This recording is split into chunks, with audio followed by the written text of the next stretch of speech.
Hey guys, so this is a really quick brief overview about what you're going to be learning in Unit 1 and some of the assignments and things that you're going to be expecting here. This is a real brief overview and I'm still kind of making sure and making tweaks to the site, so you'll see some things that are going to be different on the video, but I just kind of want to give you a brief preview. Also, if you're taking this course in the spring or in a different date, you're going to note that the dates will be different, and that's just because I do reuse these videos. I don't record them every single semester because there are a bunch. So if you see a date difference, that's all that's there. That's the only reason it's there. So in Unit 1, what we're going to be doing is we're going to be talking about the foundation of the study of communication. So we look at three big, huge things. Kind of the communication process and how that works. The perception of ourselves and of other people and how what's going on in here affects what comes out of our mouths. And then our culture and how we define culture and cultural barriers and how that culture influences how we talk.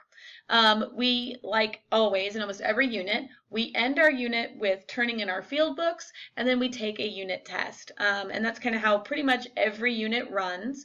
Also at the end of every unit, there is some sort of practice or practicum that we use.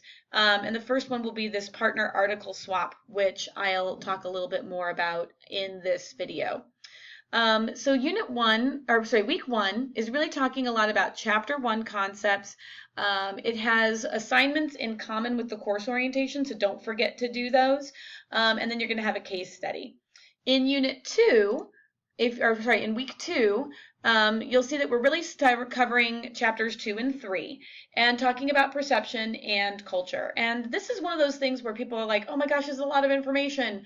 But this is a 14-week course, so there's a couple of places where we have to condense a bit. And this is one, where I need you to tackle 2 and 3. And usually I find that like a little bit more work earlier is easier, because then when things get crazy at the end of the semester, it's a little easier to kind of stay caught up.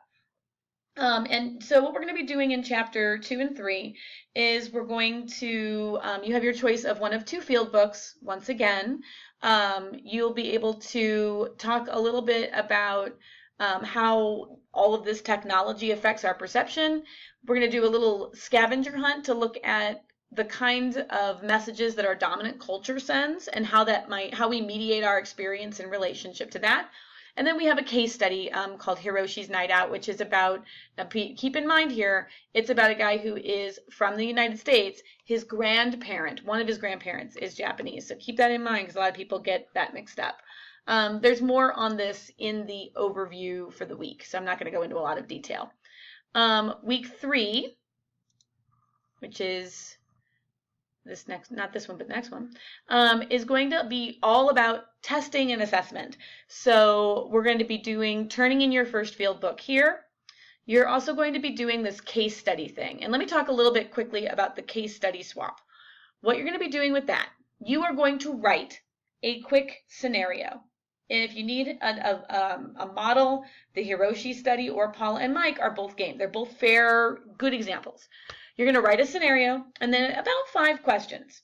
And you're going to post just the scenario and just the questions to the discussion board in this week.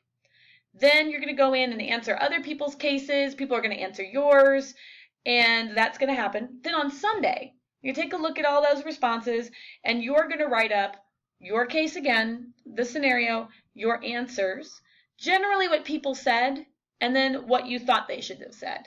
So as much discussion about that expectation versus what really happened as you can muster. And again, if for some reason you're running behind, just the answers and why you should have those answers be what they are also works fine too. And then there is a case. Then I need you to submit that thing, the case study, the answers, the questions, that thing, into this assignment here. So you've got the discussion board where you're talking back and forth, and then you actually have the submission where I grade the whole thing. Please don't forget to do both or you won't get points, okay? Last up is the test. Here's the section 1 test at the very bottom. Right above it, you'll see it says case study for the test. The reason I do that is because some people, and this is in edit mode, my apologies, some people are slower readers than others. So I'm going to move me here. Whee, look, there I go. Just so that you don't have to see all the editing stuff.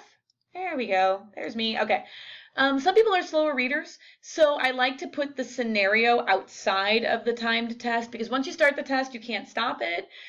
You can't close it and then come back to it. So it's really, really important that you do the whole thing. And so some people like to just read ahead of time, and that's what that's for. So you'll read this case, then you'll go in to the test and actually take the test. All right? So that's kind of the overview of Unit 1.